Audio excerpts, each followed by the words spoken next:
At kaugnay po sa gulo sa Lebanon, alamin natin ang sitwasyon doon mula kay Department of Foreign Affairs Undersecretary Eduardo De Vega. Yusek De Vega, magandang umaga po sa inyo. Magandang umaga. Sir, pakibigyan po ng idea ang ating mga manonood. Ano ho ba ang pangkalahatang sitwasyon sa Lebanon? Ang kaguluhan po ba'y focus lamang sa Beirut o kalat po ang mga insidente ng kaguluhan?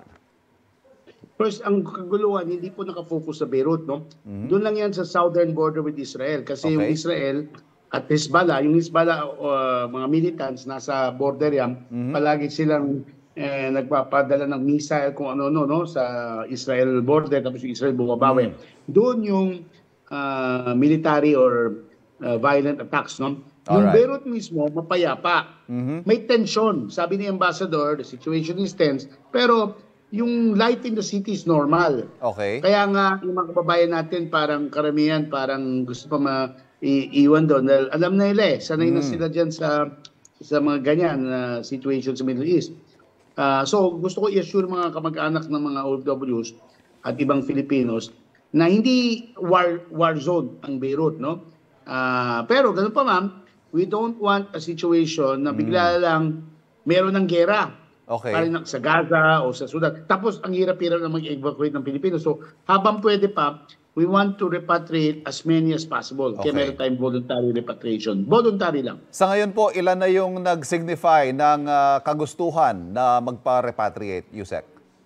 Well, nag-umpisa ito noong November, December pa, no? May 356 na, isasama mo yung nirepatriate ng migrant workers, yung mga OFW, at saka sama mo yung mga nirepatriate ng funding ng DFA para sa mga immigrants doon. Gano'n. Mga 356 na nakauwi at may 738 pa as of now. Pero parami ng parami. 738 yung pending kasi hinahitayan lang ng exit clearance. So, pag makita mo na roughly 11 or 12,000 ng Filipinos according to the Lebanese figures, no? 12,000, 11,000 Filipinos are in Lebanon. Well, maaring there are more of them kasi may mga undocumented, no?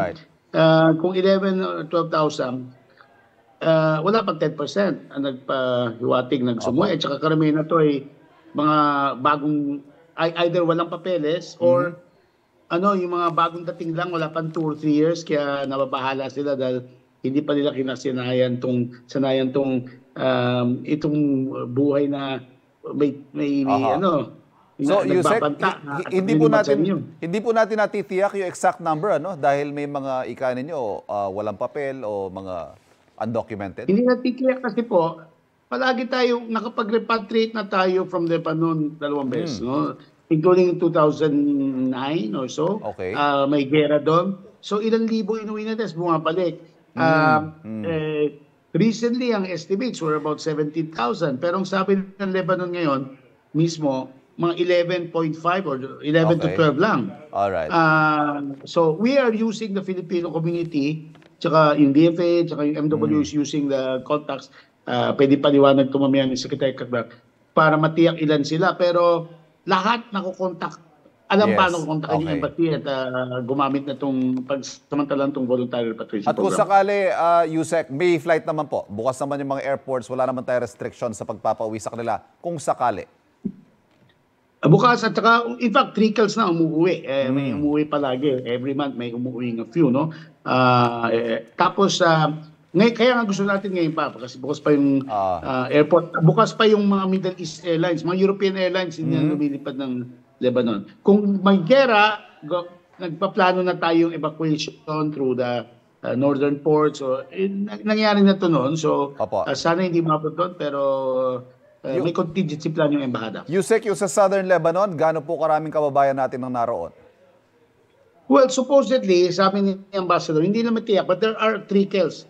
Hindi abot ng 100, yung nasa Southern City. Southern City stop. Pero yung border mismo, kung saan may gera, kung saan yung Hezbollah, walang Pilipino doon. Last year, at saka even before, naikayat na sila, there were a handful, siguro wala pang 1 dozen. Doon sa border, pero wala na doon sila. Wala na. Walang Pilipino sa border. Pero southern cities, na malapit na sa border, siguro 1 hour away or so, ilang kilometers, siguro 50 kilometers away, Opo. may content Filipino. Kaya Okay. hindi pa, we are calling on them to go na to Beirut. Ang problema, at saka umuwi ng Pilipinas kung pwede. Alright. May mga amo to kaya hindi pa nila iniiwan yung amo, at saka ganun po. Ano ho, Yusek, ano ho magiging mga considerations pa natin for us to declare a mandatory repatriation status dyan sa Lebanon? Mandatory kung there's a total breakdown of peace and order. A good example, Gaza.